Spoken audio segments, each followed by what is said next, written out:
Mmh.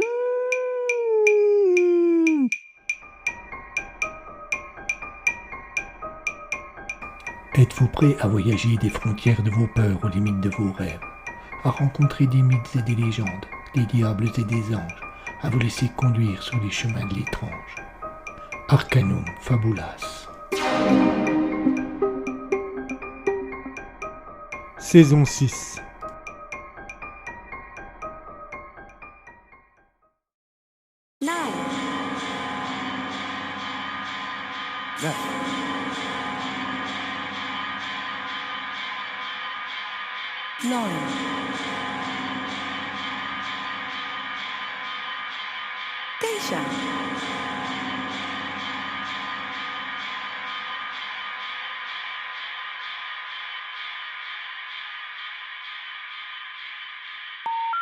The number you have dialed has been changed. The new number is 9. 9. Ne croyez pas ce que vous voyez. Il n'existe pas un univers, il n'existe pas une multitude d'univers. Il y a 9 mondes parallèles. À moins d'aimer la folie, voyager entre eux peut s'avérer dangereux.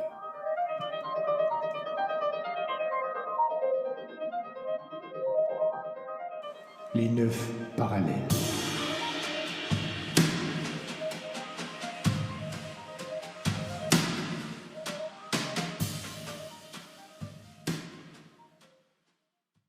Épisode 25, la conscience. Partie 1 sur 2.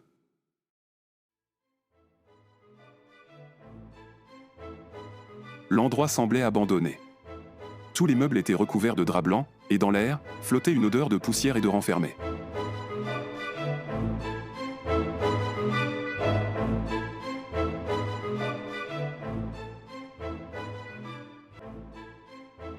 Lorsque John entra, il parut émerveillé.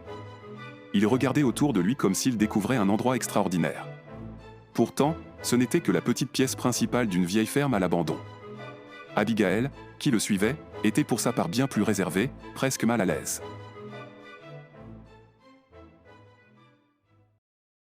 Je te jure, je ne crois pas que cela soit une bonne idée. Je préférerais... Je Ne sois pas préférerais... ridicule, c'est une occasion unique. Allez, viens. Sans attendre de réponse, John avança dans la pièce. Il avisa un canapé et s'y installa, sans prendre la peine d'enlever le drap qui le couvrait. N'insiste pas, John, s'il te plaît, retournons à l'hôtel. Il s'appuya contre le dossier, puis soupira.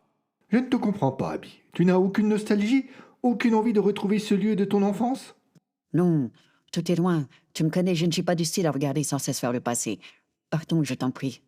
Ton oncle va arriver, on ne peut pas le planter comme ça. John eut un sourire. Il se leva, s'approcha d'Abigail, la prit dans ses bras et lui dit tendrement. Et puis moi, j'ai envie de mieux te connaître. J'ai envie de savoir, tout savoir sur toi. Elle le regarda en souriant. Il y eut un instant de flottement, puis ils s'embrassèrent.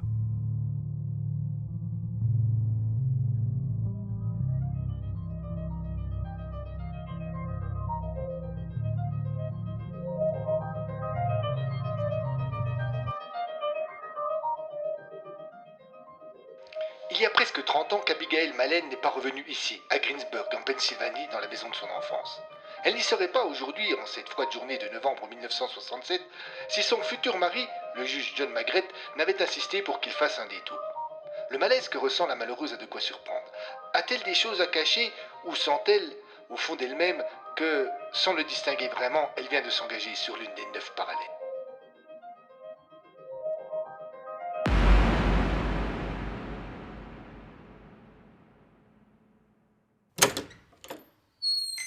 La porte s'ouvrit et un homme entra. Il était âgé mais paraissait être en bonne forme. John se retourna. En voyant le nouveau venu, il afficha un large sourire. Ah, monsieur Crane, nous nous sommes permis d'entrer sans vous attendre. Vous ne nous en voulez pas? Non, bien sûr, Abigail est toujours chez elle ici. Il se tourna vers la jeune femme et lui jeta un regard triste. Même si cela fait bien longtemps qu'il n'y est pas revenu.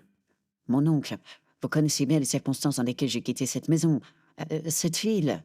Il n'y a pas de souci, Abigail, sois rassurée. Et puis, toutes les lettres que tu m'as envoyées au cours de ces nombreuses années m'ont permis de voyager un peu aussi. Monsieur Crane s'interrompit. Il se tourna vers John et, dans un grand soupir, déclara. Toutefois, là où j'ai été le plus surpris, c'est quand elle m'a annoncé son mariage avec vous, monsieur Macrette. Le juge parut gêné. Il chercha ses mots un court instant. Que voulez-vous, monsieur Crane? Voilà bien la preuve qu'il n'y a pas d'âge pour trouver le bonheur. La remarque amusa les deux hommes, mais laissa Abigail de marbre. J'avais peur que son passé la poursuive encore après ce qu'elle a vécu. Elle... Monsieur Crane se tut quand il vit que son propos mettait sa nièce très mal à l'aise. Ayant remarqué l'état de sa future femme, John chercha à changer de sujet. C'est une bâtisse à 2 étages? Oui, peu chagrinée. Vous me faites visiter? Bien sûr, suivez-moi, l'escalier est par là.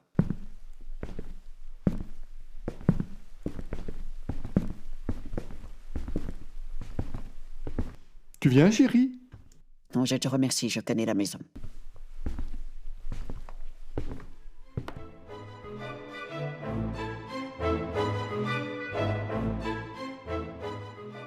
Abigail regarda les deux hommes disparaître dans l'escalier. Lorsqu'elle se retourna, elle sursauta. Une jeune fille était assise sur le canapé. D'un air détaché, l'étrange visiteuse déclara. Il faudra bien que tu lui dises un jour ou l'autre. À ces mots, pour Abigail, la colère céda le pas à la surprise. Qu'est-ce que tu fais là? Tu le sais bien, pourquoi poser la question? Tu ne vas pas recommencer. Et j'ai tout quitté pour ne plus avoir à revivre cela. Tout quitter? Mais tu es là aujourd'hui, non? C'est John. John qui a absolument voulu que nous fassions un détour par ici. Mais crois-moi, j'ai oublié, effacé, complètement effacé. La jeune fille ne parut pas convaincue par l'affirmation d'Abigail. Elle se leva et s'approcha d'elle lentement, avec un air de défi. Ah oui? Pourquoi suis-je ici alors? Au fur et à mesure que la jeune fille approchait, Abigail sentait monter la terreur en elle. N'approche pas. N'approche pas. Cédant à cette dernière, elle sortit de la ferme en courant. Calmement, sans se presser, la jeune fille la suivit.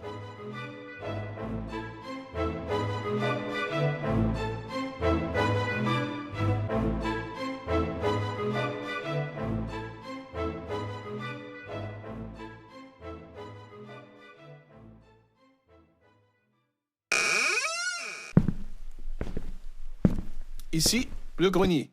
Et c'est même pas l'endroit le plus poussiéreux de la maison. Depuis qu'elle n'est plus habitée, la poussière est partout chez elle ici. John, qui était entré à la suite de Monsieur Crane dans la pièce, ne put retenir une quinte de toux. Il reprit son souffle et demanda. Pourquoi avoir laissé la maison ainsi? Pourquoi ne pas l'avoir vendue? Monsieur Crane, d'un seul coup, parut plus triste. J'aurais pu, certes. Après le drame, j'étais le dernier membre de la famille d'Abigail encore en vie. Son père est mort en 42, dans le Pacifique. Abigail n'avait pas encore 20 ans et sa sœur Marie tout juste 13. Et moins d'un an après, c'est incendie. Marie et sa mère sont mortes asphyxiées. Abigail s'en est tirée par miracle. Comment voulez-vous qu'elle s'en sorte après cela? Vous savez, Abby ne m'a jamais vraiment raconté ce qui s'était passé, et je n'ai jamais vraiment osé le lui demander.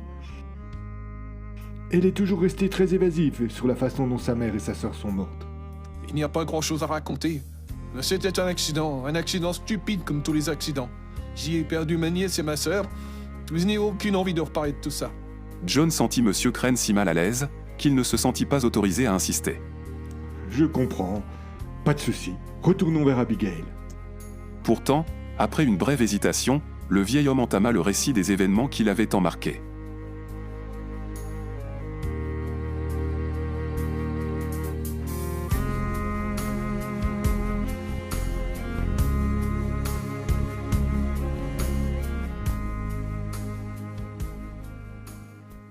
Dans le bois, juste derrière la maison, nous avions un petit cabanon qui appartenait à la famille depuis 2 générations.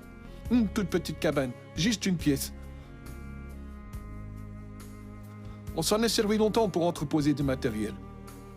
Un jour, ma sœur m'a demandé si elle pouvait la récupérer pour que les filles s'y amusent. J'ai dit oui. Par la suite, l'été, pour faire plaisir aux filles, surtout à Marie, elles allaient dormir là-bas. Pour des gamines, cela a toujours été en fin d'aventure. Une nuit, le 20 juillet 1943, j'ai été réveillé par des cris. Je suis sorti. Il y avait une lueur entre les arbres. Mon sang s'est glacé. Je me suis mis à courir et quand j'ai atteint le cabanon, il était en flammes. Devant, il y avait Abigail en larmes qui hurlait.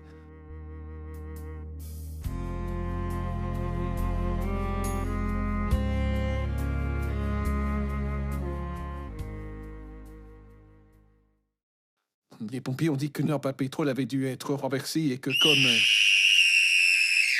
John sursauta en entendant le cri. Il s'exclama. Abigail! Sans réfléchir davantage, les deux hommes se précipitèrent dans les escaliers. Monsieur Crane eut un peu plus de mal. C'est John qui arriva en bas le premier. Et il resta sans voix.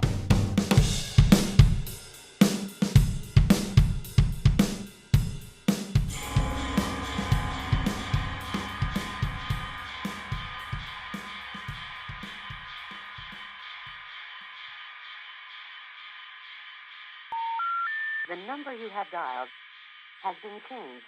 The new number is 9, 9. 9, 10. Les 9 parallèles. À suivre.